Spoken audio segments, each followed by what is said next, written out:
Shabbat Shalom. Kahala Yahweh Bashem Yahushai, Bahashim Padash, double honors to the elder apostles and elder bishops of GMS, even the elders that came before them that taught us His truth. Shabbat Shalom and salutations to all the brothers out pushing the word of truth and its sincerity, the hopeful elect tabernacle of David. So the Alcohol that are listening, learn, and being a pillar of rest. The 144,000, the one-third, the hopeful elect of Israel, and my brother Yashuan back with the World War III daily update. Shabbat Shalom and salutations to you all. Ooh, that's a mouthful. Anyway, Revelation 11 and 14.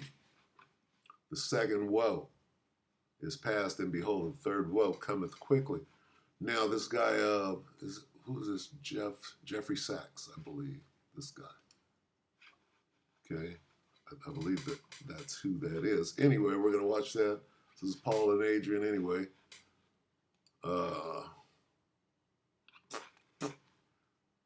Sachs is going to give his opinion of how we got here. One of the first things he's going to go into is the second woe, which is past. And then what he's getting at, right, at how suddenly,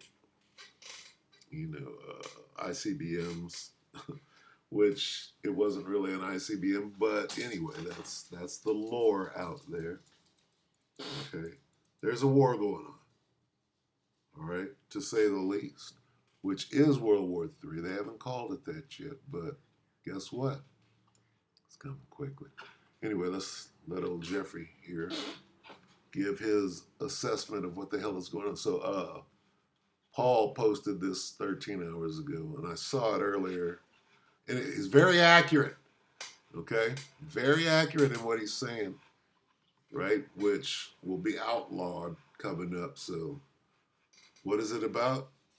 It's about this war, or at least this aspect of it. I think he might go into the what they call the Middle East, which is actually Western Asia, but take it away, Jeffrey.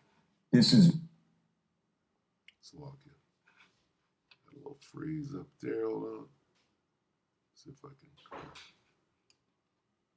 This is not an attack by Putin on Ukraine in the way that we are told every day. This started in 1990, February 9th, 1990.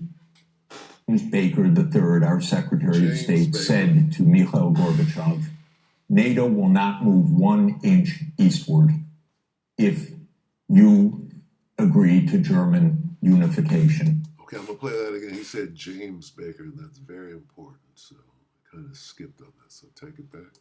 90. James Baker III, our... That's very important. Mikhail Gorbachev, NATO will not move 1 inch eastward if you agree to German unification, basically ending World War II. And Gorbachev said that's very important. Yes. He mentioned the second World War II. NATO doesn't move, and we agree to German unification. The U.S. then cheated on this, already starting in 1994, when Clinton signed off on basically a plan to expand NATO all the way to Ukraine. This is when the so-called neocons took power, and Clinton was the first agent of this. And the expansion of NATO started in 1999 with Poland, Hungary, and Czech Republic. At that point, Russia didn't much care. There was no border other than with the Königsberg, but other than that, there was no direct threat. Then the U.S. led the bombing of Serbia in 1999. That was bad, by the way, because that was a use of NATO to bomb a European capital, Belgrade, 78 straight days to break the country apart. The Russians didn't like that very much.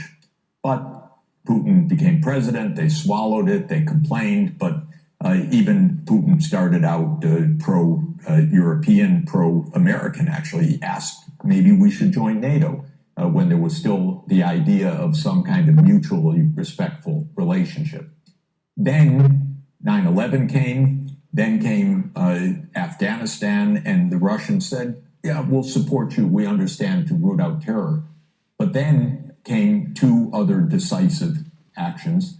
In 2002, the United States unilaterally walked out of the Anti-Ballistic Missile Treaty. This was probably the most decisive event, never discussed in this context. But what it did was trigger the US putting in missile systems in Eastern Europe that Russia views as a dire, direct threat. In 2004-5, we engaged in a soft regime change operation in Ukraine. But in 2009, Yanukovych won the election and he became president in 2010 on the basis of neutrality for Ukraine. That calmed things down because the US was pushing NATO, but the people of Ukraine on the opinion polls didn't even want to be in NATO. They knew that the country is divided between ethnic Ukrainian, ethnic Russian. What do we want with this? You stop real quick and say fair use, okay? Because he's breaking down a lot, and it's his opinion, right? But it looks to be a pretty informed opinion, and you can, at the very least, extrapolate. All right, so I'm going to let it continue. Stay away from your problems. So in February 22nd, 2014, the United States participated actively in the overthrow of Yanukovych. A typical US regime change operation, have no doubt about it. And the Russians did us a favor. They intercepted a really ugly call between Victoria Nuland, my colleague at Columbia University now, between her and the US ambassador to Ukraine, Jeffrey Piot, who's a senior State Department official till today. And they talked about regime change. They said, who's going to be the next government? All of this is to say, the US then said, okay, now NATO's really going to enlarge. And Putin kept saying, stop. You promised no NATO enlargement. It's been, by the way, I forgot to mention, in 2004, Estonia, Latvia, Lithuania, Bulgaria, Romania, Slovakia, Slovenia, 7 more countries in the not 1 inch eastward. And then, okay, it's a long story, but the US kept rejecting the basic idea, don't expand NATO to Russia's border in a context where we're putting in goddamn missile systems. After breaking a treaty, 2019, we walked out of the Intermediate Nuclear Force Treaty. On December 15, 2021, Putin put on the table a draft Russia-US security agreement. You can find it online. The basis of it is no NATO enlargement. I called the White House that next week after that, begging them, take the negotiations. Putin's offered something, avoid this war. Oh, Jeff, there's not going to be a war. Announce that NATO's not going to enlarge. Oh, don't worry, NATO's not going to enlarge. I said, oh, you're going to have a war over something that's not going to happen? Why don't you announce it? And he said, no, our policy is an open door. This is Jake Sullivan. Our policy is an open door policy. Open door for NATO enlargement. That is under the category of bullshit, by the way. You don't have your right to put your military bases anywhere you want and expect peace in this world. They turned down the negotiations. Then the special military operation started. And 5 days later, Zelensky says, okay, neutrality. And then the United States and Britain said, no way. You guys fight on. We got your back. We don't have your front. You're all going to die. But we got your back as we kept pushing them into the front lines. That's 600,000 deaths now of Ukrainians since Boris Johnson flew to Kyiv to tell them to be brave. Ooh. Little context there. All right, so,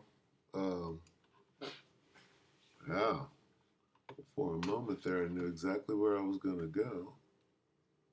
And now it seems to have slipped me. Oh, I know where. So what do you think about that commentary? I'm gonna put this on it. Let's see.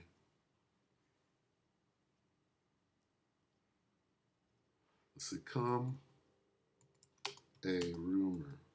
Oh, let me say ruler against ruler. Ruler against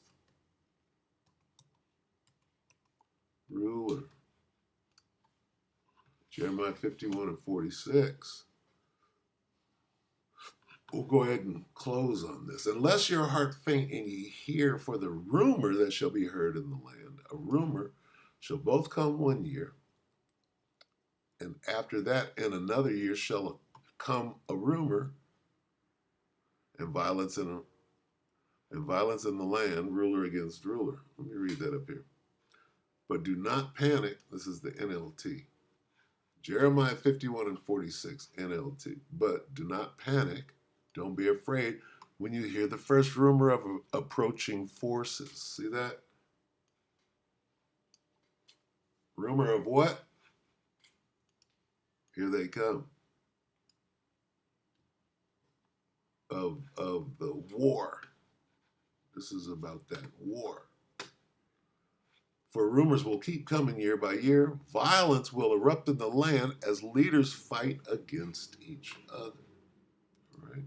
We know that for sure. Anyway, just thought that was kind of interesting and pertinent at the same time, right? Show you who's at the, who's at the bottom of. Let's get to the bottom of it, right? So this basically these wars been going on for years, right? We're just watching the culmination of many, many years of fighting, all right? So anyway, with that again, we hope that the elect were edified. You brothers and sisters, with that we can say Shabbat Shalom.